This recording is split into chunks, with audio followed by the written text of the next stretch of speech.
जो जन्म जन्मांतरों से हमें भटकाता रहा, जो हमें विविध प्रकार के क्लेश अशांति बंधन देता रहा, उस अज्ञान के नाश का अवसर मिला है।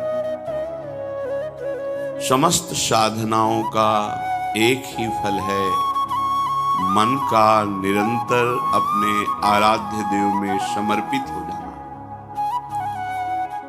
ये ऐसा समर्पण नहीं होता कि आज समर्पण किया और कल हट गया, ऐसा नहीं होता। ऐसी चाह को चाह नहीं कहते कि आज तुम्हें चाहा कल तुम्हें चाहा, अनुकूलता नहीं मिली तो परसों फिर और का वर्ण कर लिया।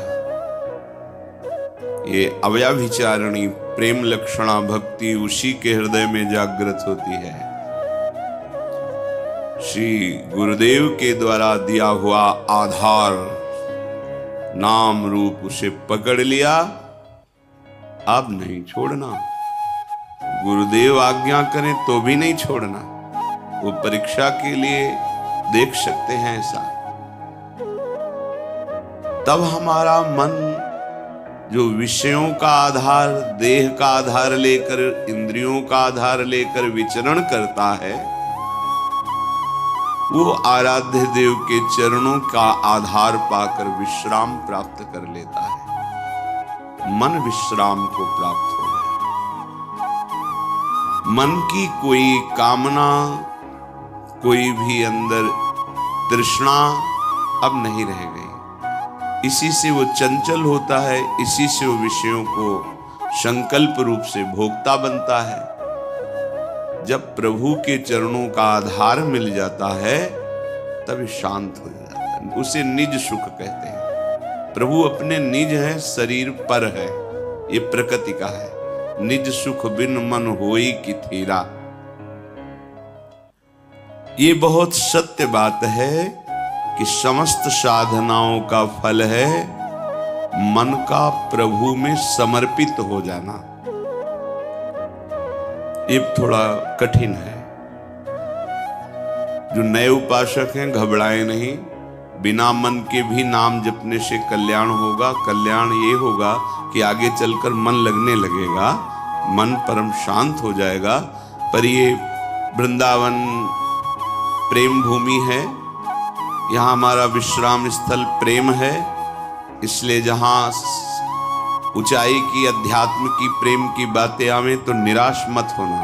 वो आगे की मंजिल है, हमें प्राप्त हो जाएगी। सारे साधनों का एक ही पर्यावसान है, मन का इष्टाकार हो जाना, इष्टमय हो जाना। परंतु ये बहुत कठिन बात है। मन का प्रभु में समर्पित हो जाना बहुत कठिन बात है। ये सर्वथा सत्य है कि मन का जब तक प्रभु में पूर्ण समर्पण नहीं होगा तब तक अध्यात्म की ऊंचाई पर, जहां काम क्रोध लोभ मोह मद मत्सर स्पर्श भी नहीं कर सकता, अर्थात स्फुरण ही नहीं होता है, उस भूमिका पर पहुंचना असंभव है जब तक मन अपने आराध्य देव में समर्पित नहीं हो जाता। बड़ी कठिन चीज है मन को रोकना। 5 मिनट मन कहीं गया ही नहीं, केवल प्रभु में डूबा रहा, बहुत बड़ी उपलब्धि है। निरंतर मन भगवदाकार है, वो तो सिद्ध पुरुष हैं। अर्जुन के सदस्य जो महाबली हैं, भगवान के सखा हैं और दिव्य हैं, वो प्रभु से कहते हैं कि मन को रोक पाना बहुत कठिन है प्रभु।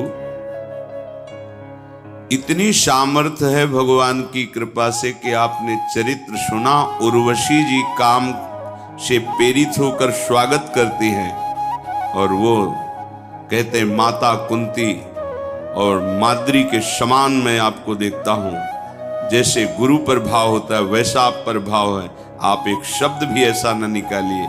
ऐसे महापुरुष कह रहे हैं भगवान से स्वयं कि मन को रोकना बड़ा कठिन है। इतना कठिन वायुरिव सुदुष्करम, जैसे तूफान को रोकना कठिन है, ऐसे मन को रोकना कठिन है।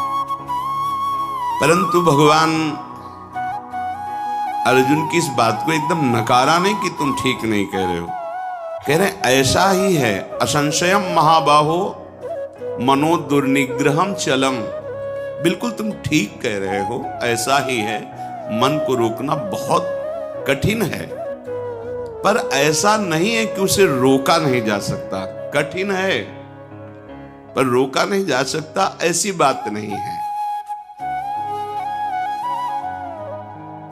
तुम महाबाहो हो, शूरवीर हो, तुम प्रयास करो, ये हम सबके लिए है।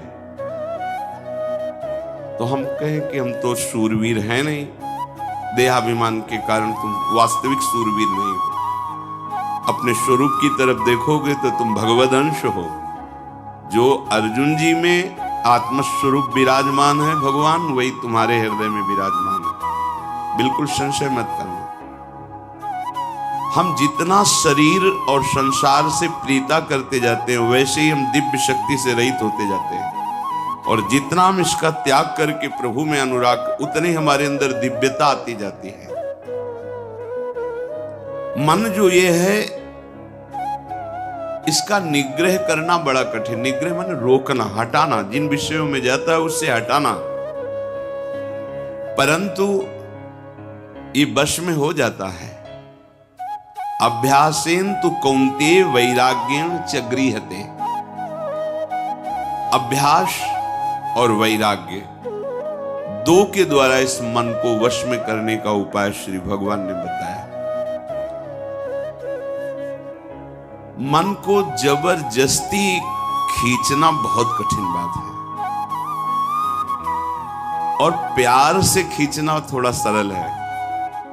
जबरदस्ती इसके साथ करने में चूंकि हम बराबर हारते गए हैं, इसका जीतने का अभ्यास है, ये मुझे हरा देगा। एक ही केवल उपाय समझ में आता है, अगर थोड़ा सा हमें आधार मिल जाए तो हम इसको वश में कर सकते हैं। आधार, पहला आधार सत्संग। क्योंकि जैसे हमें प्यास बढ़ती है, फिर हमें कोई दूसरी वस्तु अच्छी नहीं लगती। जल में मन लगाना नहीं पड़ता। देखिए, जब प्यास लगे तो आपको अधोटा दूध पिलाया जाए कि जल से बहुत ही कीमती है, आपको बिल्कुल नहीं, आपके मन को रुचेगा नहीं। अच्छा, जल का हम चिंतन करें, जल का हम ध्यान करें, ऐसा भी नहीं। बिल्कुल जलमय होगा मन, बस पानी चाहिए। क्यों? क्योंकि प्यास लग गई है। पहला आधार है सत्संग। हम देखते हैं कि जो एकांतिक हैं पर सत्संग नहीं सुनते, बहुत से ऐसे दोष हैं जो उनको अध्यात्म में आगे नहीं बढ़ने देते। देखा है, बहुत से ऐसी जिनको समझ नहीं पा रहे, उनकी वो कमियां हैं जो उनको अध्यात्म की ऊंचाई पर नहीं चढ़ने दे रही, और वो अहम के कारण सत्संग का सेवन नहीं करते। मैं सब जानता हूं, और इसी अहम में वो कमी बैठी हुई है जो तुम्हें भगवत साक्षात्कार नहीं होने देगी। देखो, भगवान शंकर को कुछ जानना नहीं है, लेकिन प्रसंग पे पाया गया कि काकभूषुंड जी जब भगवत चर्चा सत्संग करते हैं तो भगवान शंकर हंस रूप में वहां जाके सुनते हैं। क्योंकि शिव रूप में जाएंगे तो फिर उनको खड़े होकर के आदर करेंगे, पास बैठा लेंगे, फिर बोलेंगे नहीं, क्योंकि आदि महादेव विराजमान है उनके सामने कैसे, तो वो हंस रूप में। कहीं भी भगवत चर्चा हो हरि की, तो भगवान के परम प्रेमी महान भक्त जो अव्यक्त रूप से वो सुनते हैं। कहीं भी भगवत चर्चा हो, हनुमान जी जैसे परम ज्ञानी बैठकर सुनते हैं चुपचाप, गुप्त रूप में आकर के, ऐसे कि जैसे हम जान ही न पावे, ऐसे बैठ के सुनते हैं। सबसे पहला मन को रोकने का आधार है सत्संग। सत्संग क्या करता है? प्यास जगाता है प्रभु की। हमें क्यों आवश्यकता है भजन की? हम क्यों भगवत प्राप्ति करें? क्या जरूरत है? हमें जरूरत है भोजन की, रुपया पैसा की, भोग सामग्री की, पद प्रतिष्ठा की, वाहवाही की। ये असत्संग की बातें सत्संग में पूर्णतया धीरे धीरे अंदर की जो मन में बैठी हुई वो नष्ट हो जाती है और निश्चय होने लगता है कि भगवत प्राप्ति और भजन ही यही जीवन है। पहला आधार सत्संग है जो हमें प्रभु की प्यास जगाता है। बिना आधार के मन टिकता नहीं है। जब हमें सत्संग रूपी आधार मिलता है तब भक्तों से प्रियता जागृत होती है। कई जैसे उपासकों ने बाहर के प्रश्न किया कि हम श्री जी को नहीं जानते, क्या संप्रदाय है, क्या उपासना, हम तो बस आप और आपकी बात को मानते हैं। हमारे सामने आप हैं और आपकी बात है। बात बन गई क्योंकि आपने आधार ले लिया ना। और भगवान को बहुत प्रसन्नता होती दास दासोहम वृत्ति से। हरिदासों के प्रति दासत्व का भाव रख लिया जाए बहुत जल्दी। इसके बहुत सी छंदों में सेवक जी ने राधा वल्लभ भजत भज भली भली सब हो ऐसा वर्णन किया है। दूसरा आधार प्राप्त होता है भक्त प्रियता। भक्त प्रियता का तात्पर्य होता है उनके शरीर से राग नहीं, उनके द्वारा जो दिया हुआ उपासना का स्वरूप है वो प्राणों से भी अधिक प्रिय लगे। कल किसी ने एकांत में पूछा था, हम आपके हैं पर बहुत दूर रहते हैं विदेश में, ये बर्दाश्त नहीं होता, आपसे दूरी बर्दाश्त नहीं होती। अच्छा है पर उसे विवेक पूर्वक समझिए। हृदय की नजदीकी सबसे बड़ी नजदीकी होती है। शरीर की नजदीकी आपकी है और हृदय की नहीं है तो आप हमसे बहुत दूर हैं। हृदय की नजदीकी सदैव नजदीकी मानी जाती है। शरीर की नजदीकी और हृदय की दूरी बहुत दूरी माना जाता है। भक्त प्रियता, पहला सत्संग, दूसरा भक्त प्रियता। आपके हृदय में भक्त प्रियता। एक बार श्री पूज्य गोस्वामी राधा वल्लभ जी के पूर्व में किसी भक्त के यहां गए, हो बड़ा दैन्य भक्त, बहुत तो आचार्य चरण कृपा करके पधारते थे, गृह पावन करते, राधा वल्लभ लाल जी के चरणों की उपासना का भाव प्रकट करते।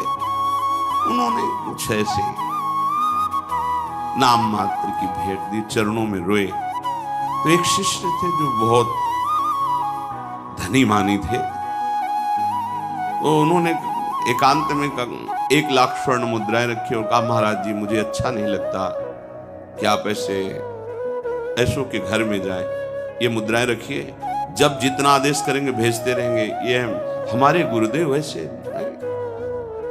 उनका तो तुम समझते हो हम धन लेने के लिए इनके घर आए, उठाओ, आज के बाद कभी सामने मत आना, हम भाव ग्रहण करने आते हैं, धन उठाओ, हमारे पास राधा वल्लभ लाल रूपी धन, हटाओ इसको, कभी सामने मत आना हमारे। क्या उन्होंने गलत कहा था? वो धनी थे, उनको था कि शायद ऐसा नहीं, गलत सोच अंदर की है। गुरुदेव आपकी वस्तु है, आप कृपा करके स्वीकार कीजिए, ये तो चलता है, लेकिन आप उसके यहां नहीं जाइए। और ये तो दास्ता हो गई ना, तुम स्वामी हो गए ना आज्ञा करने वाले धन के बल से। ये अभिमान झलका ना, निकलो यहां से, तुरंत निकलो। बड़ा सूक्ष्म है भगवत मार्ग। नारमल जी महाराज देखा कि अपने पीतांबर में सूखी लकड़ियां आचार्य चरण स्वयं बीन करके वृंदावन की लताओं से प्यारी जू के लिए रसोई अमनिया करते। देववंश से आए हुए थे राजघराने। तो कहा, प्रभु अच्छा नहीं लगा,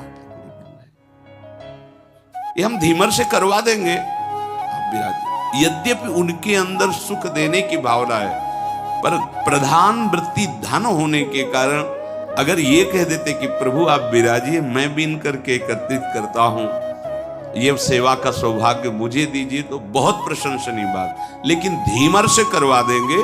महाप्रभु ने कहा, विशुद्ध संतों की, रसिकों की कृपा से मुझे महारानी जी की सेवा का सौभाग्य मिला।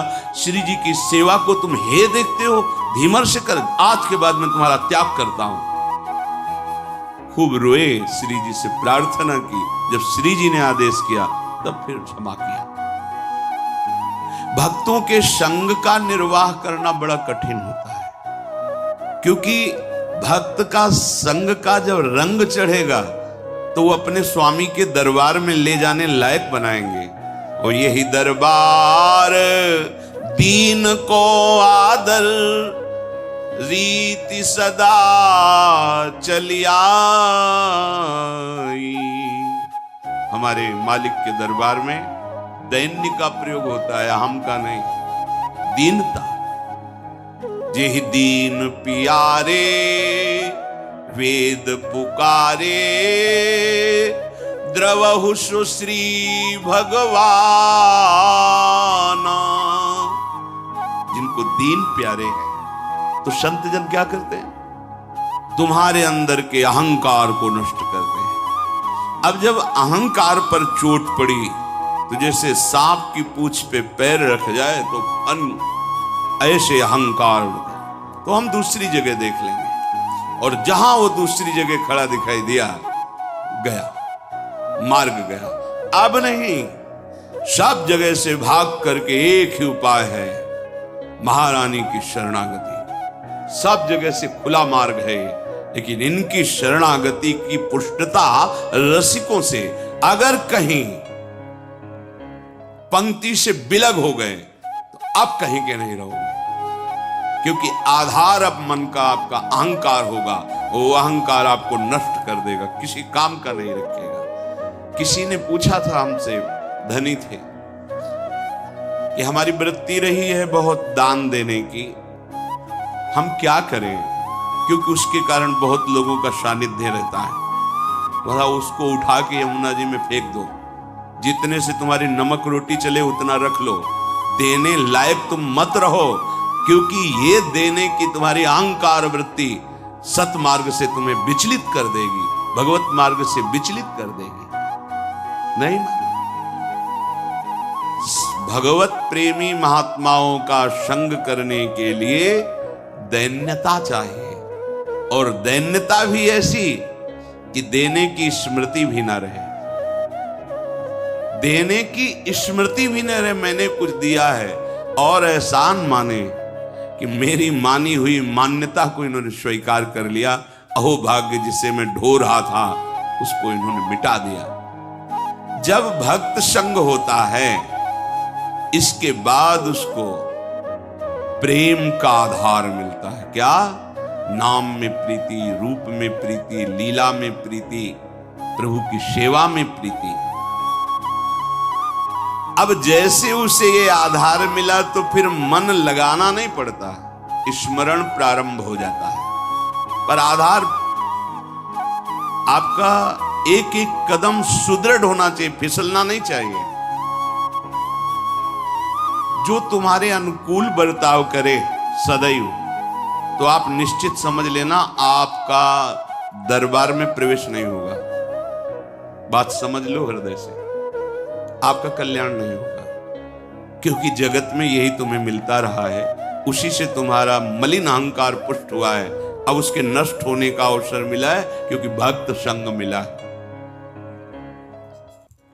एक शिष्य बनने के लिए गुरुदेव के पास गए। काफी दिन जाने पर उन्होंने हिम्मत आई और कहा, मैं आपको गुरु रूप से वरण करता हूं और आप मुझे मंत्र दीजिए। तो उनका इतने दिन के निरीक्षण में मैंने तुम्हारे अंदर क्रोध वृत्ति बहुत पाई है। आश्रम में तुम जिससे देखो झिड़कते रहते हो, तुम्हारी नाक में गुस्सा रखा है। हम मंत्र तब देंगे जब तुम इस गुस्से पर काबू कर लो। 1 वर्ष तुम्हें समय देते हैं, अपने क्रोध को काबू में करो, फिर तुम्हें हम मंत्र देंगे। 1 वर्ष तक तुम्हें कोई भी सताए, तुम्हें गुस्सा नहीं करना जी। 1 वर्ष पूरा हुआ, स्नान करके आ रहे थे, गुरुजी ने एक मेहता रानी को बुलाया और कहा, माई ये आ रहा है, तुम झाड़ू ऐसा लगाना किसी के ऊपर धूल जाए। ठीक, वो तब तक खड़ी रही जब तक वो अजान नजदीक आए, तो रज में ऐसी झाड़ू लगाई कि पूरा रज ऊपर एकदम तुझे दिखाई नहीं दे रहा, मैं नहा के आ रहा हूं। और ऐसा बहुत बिगड़े। वो हाथ जोड़ के महाराज क्षमा करो, हमें पता नहीं था कि आप आ रहे हो, हमारा काम ही है सूनी लगाना। ऐसा तो मारने के लिए भी। अब वो गए, कहा गुरुजी 1 वर्ष हो गए। तो बोले जिसको त्यागने के लिए कहा था तो त्यागा नहीं। सुना अभी अभी तुम गुस्सा करके आ रहे हो मेतरानी से, जो नित्य सोनी सेवा करती है। पूज्य भाव रखना चाहिए। तुमने उन पर क्रोध किया और सुना कि तुमने ऐसे भी मारा नहीं, पर हाथ तुम्हारा उठ गया। अभी नहीं, जाइए 1 वर्ष और अभ्यास कीजिए। अब दूसरे वर्ष जो वो नित्य वही आश्रम की सोनी सेवा का उसने बोले अब की बार झाड़ू मारना, धूल नहीं, नजदीक आवे तो झाड़ू ऐसे लग जाए उसके शरीर में। जो महाराज मारेगा तो नहीं। बोले नहीं, अब की बार 1-2 शिष्य आसपास रहेंगे, अगर वो गुस्सा करेगा तो उसे पकड़ लेंगे, तुम्हें मारेंगे नहीं। ठीक है महाराज। जब वो स्नान करके बड़े आनंद से आ रहे थे तो अब की धूल नहीं उड़ाई, सीधे नजदीक जाके ऐसे झाड़ू 1-2 मारी और सीधे उसके शरीर में, पैरों में ऐसे। उसने कहा कि मूर्खा, तुझे समझ में नहीं है, मेरा 1 साल पीछे बर्बाद कर दिया। फिर दूसरा, मैं स्नान करके दीक्षा के लिए जा रहा था और बहुत कड़वा बोले, पर हाथ नहीं उठाया। गुरुजी देखो तुमने गुस्सा किया। अभी 1 वर्ष, जब तुम्हें गुस्सा ना आवे 1 वर्ष अभ्यास करो। क्रोध नष्ट होने पर ही हम, क्योंकि ये क्रोध बना रहेगा तो ये भजन आगे को जो विस्तार करना है भजन का, भागवतिक प्रकाश, वो होने नहीं देगा। अब सोचो जो अपने लोग परमार्थ में काम क्रोध लोभ आदि की वृत्तियों को ही नहीं देख रहे, मनमानी आचरण कर रहे, कैसे भगवत बोध होगा। गुरुदेव इतना समय हो गया और आपने एक बहाना बना लिया है कि गुस्सा करो।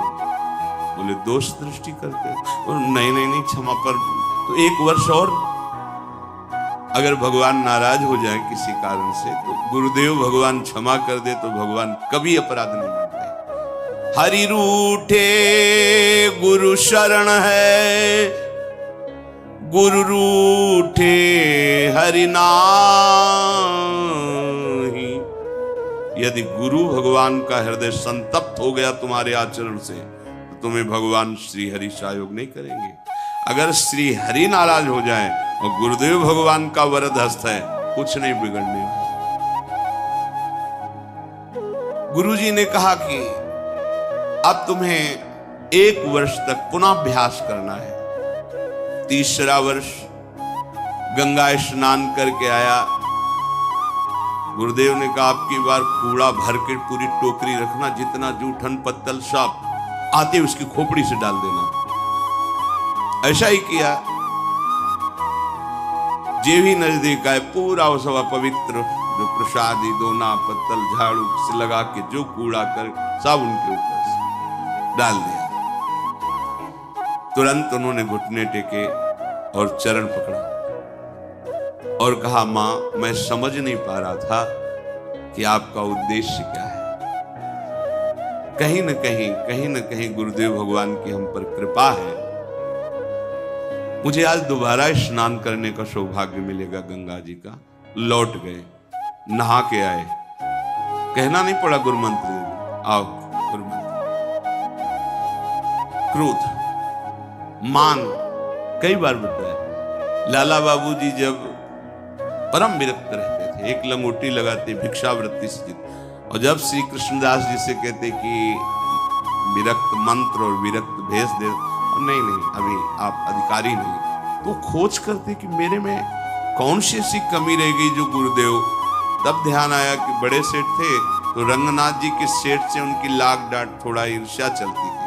हो सकता है ये वृत्ति अंदर हो, इसलिए शायद ऐसा तो भिक्षुकों की लाइन में सुबह वहां खिचड़ी आदि रंगनाथ जी वो भिक्षुकों की लाइन में खड़े हो गए। किसी ने जाकर बताया कि लाला बाबू भिक्षुक बन करके खड़े, वो सेठ जी सुंदर सुंदर भोग सामग्री और अमूल्य वस्तुएं, और कहा सेठ जी आप लाइन में क्यों खड़े। एकदम ईर्ष्या जो अंदर थी वो सब पानी पानी हो गई, और उनका आप आइए। ऐसा नहीं, बोले हम तो भिक्षुक हैं, बस एक मुट्ठी खिचड़ी या चावल दे दीजिए।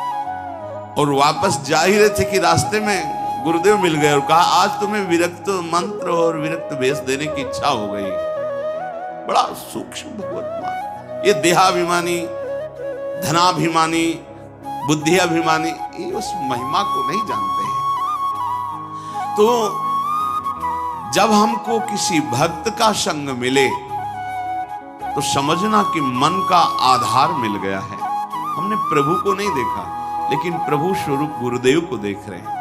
हम प्रभु से तो बात नहीं की, पर अपने गुरुदेव से बात कर रहे हैं। प्रभु की आज्ञा को तो हम नहीं समझ पाए, क्योंकि गीता, भागवत, वेद सब भगवान की आज्ञा, पर हम गुरुदेव की आज्ञा पर चलते। तो इनकी कृपा से ज्यादा प्रयास नहीं करना पड़ेगा, मन स्वाभाविक लगने लगेगा। साधन का उपदेश उसी के ऊपर रंग लाता है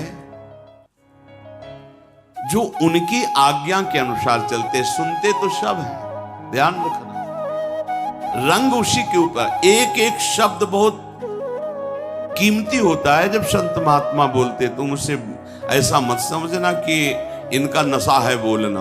एक एक शब्द बस पकड़ लो, ये परमार्थ है। एक एक शब्द पर ध्यान दो। अगर तुम उसे उपहास में ले लोगे तो कहते ही रहते, तो माया घसीट के वहां खड़ा कर देगी।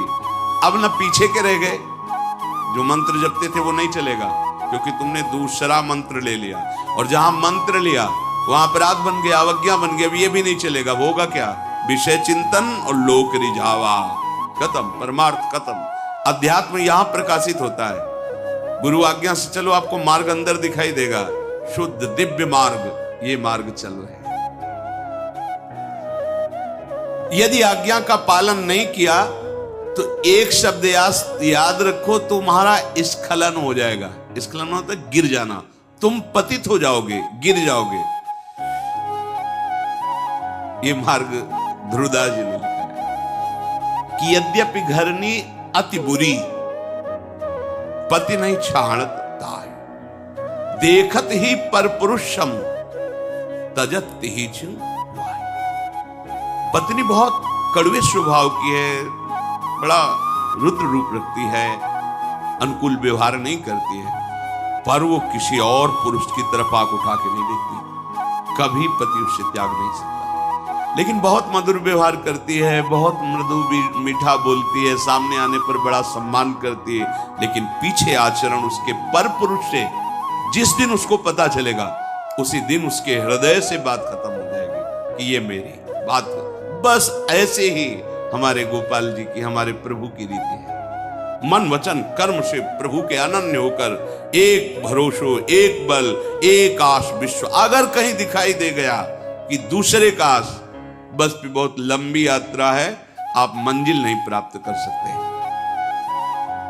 तो एक शब्द याद रखिए कि आज्ञा पालन न करना अर्थात अपने मार्ग से स्खलित हो जाना है। भक्ति साधन को मामूली साधन मत समझो। जो महाप्रेम प्रकट करके भगवान को अधीन कर दे, उसके लिए सिर्फ तुम्हारी अनन्यता की परीक्षा होगी। ध्यान रखना, सिर्फ अनन्यता की। आप अनन्य। हितोत्सव की बधाई में शब्द श्री जी ने निकाला था अंदर से कि निकुंज में बधाई बट रही तो निकुंज है, यहां भी एक बधाई सुन लो। यदि इनके सिवा तुम्हारे हृदय में अन्य आश्रय नहीं हुआ तो बधाई पक्की आखिरी जन्म। तो आपको लगता है हवा में बोल गए। एक दिन टटिया स्थान के एक महापुरुष बहुत प्रसन्न थे।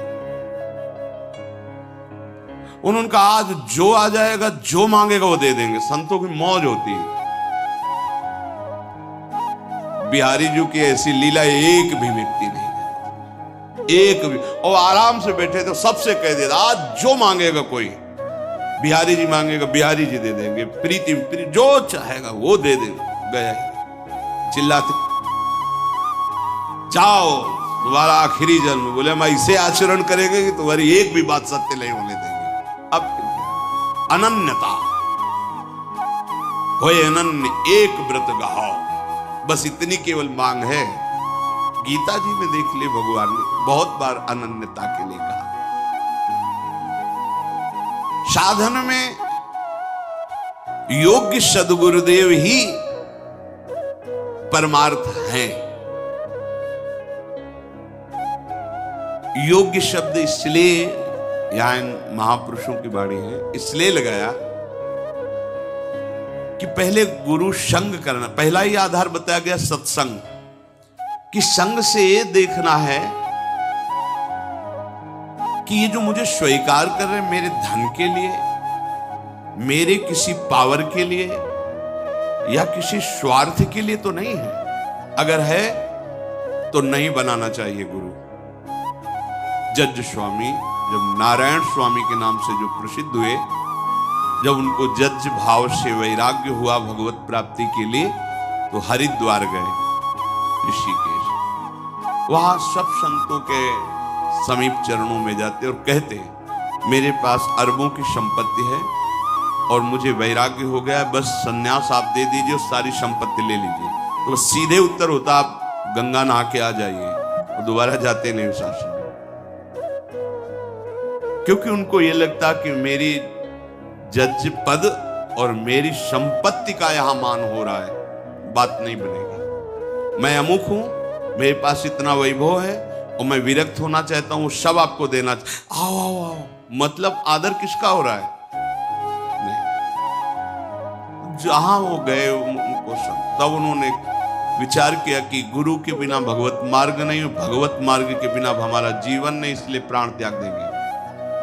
उत्तराखंड तो पर्वतों का, बहुत बड़ी बड़ी खाइयों का, तो विचार किया ऐसी ऊंचाई में चढ़ेंगे और वहां से शरीर को गिरा देंगे और मृत्यु, क्योंकि बिना गुरु के भगवत मार्ग प्रकाशित नहीं होता और गुरु हमें मिल नहीं रहे।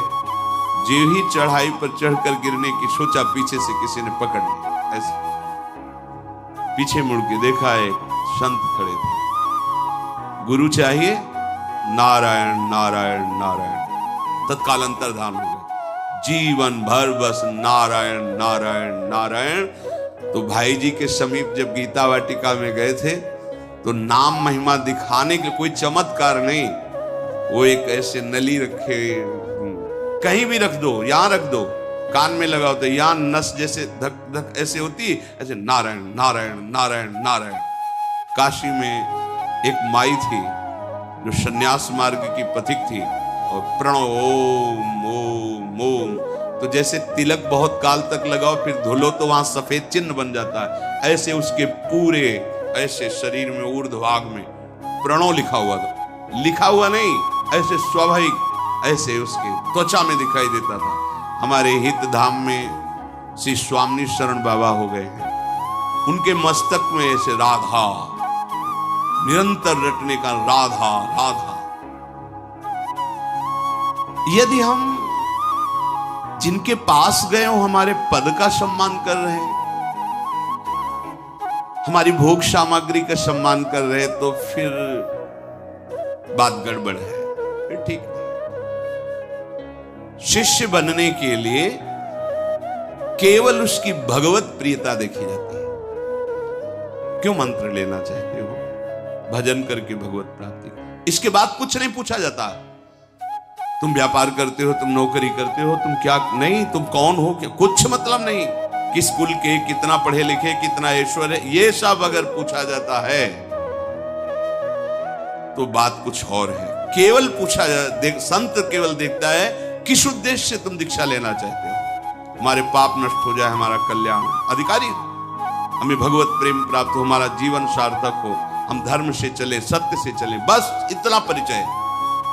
आप जो भी हो मेरे प्रभु के अंश हो, जहां के भी हो हमारे प्रभु की गोद में हो, चलो भगवत मार्ग में, बस इतना परिचय आवश्यक है। तब लग जोगी जगत गुरु, जब लग रहा है निराश, और जब आशा मन में भई तो जग गुरु और जोगी दास।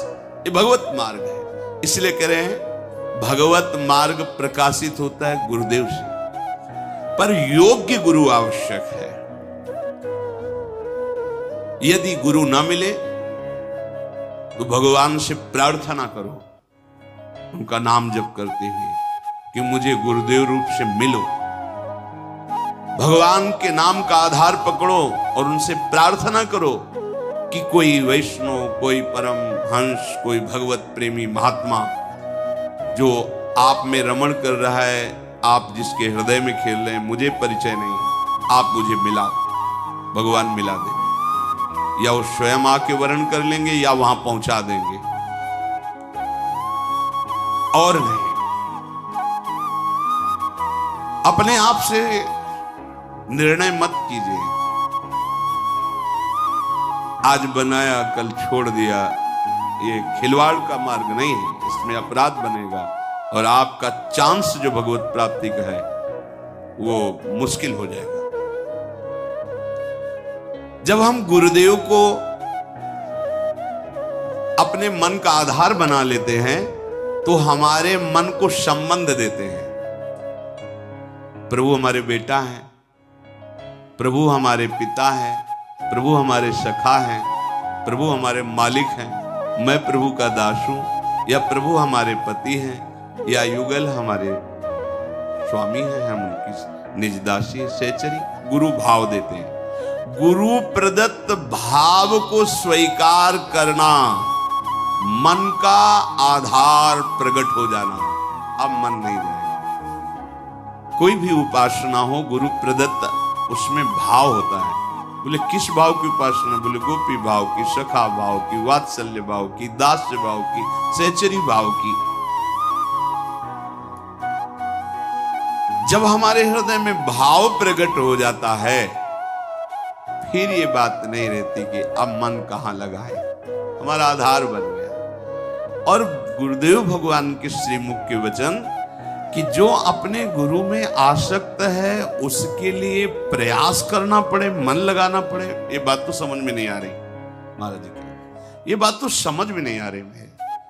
अरे इतनी विशाल वृक्ष की छाया में और तुम्हें धूप लग रही, बात समझ में नहीं आ रही। गुरु के सानिध्य में रहने, सानिध्य का मतलब समझे, पहले कह चुके हैं। नहीं लगेगा हम तो सानिध्य में नहीं, हम तो अमेरिका में रहते हैं, अमुक जगह। जो गुरु सानिध्य मतलब उनकी आज्ञा में, हृदय की दूरी है, हृदय की नजदीकी है।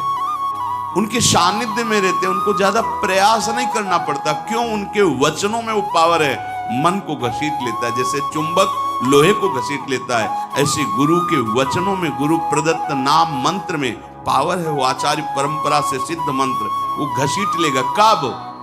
जब अनन्य भाव से उनके चरणों में प्रीति है।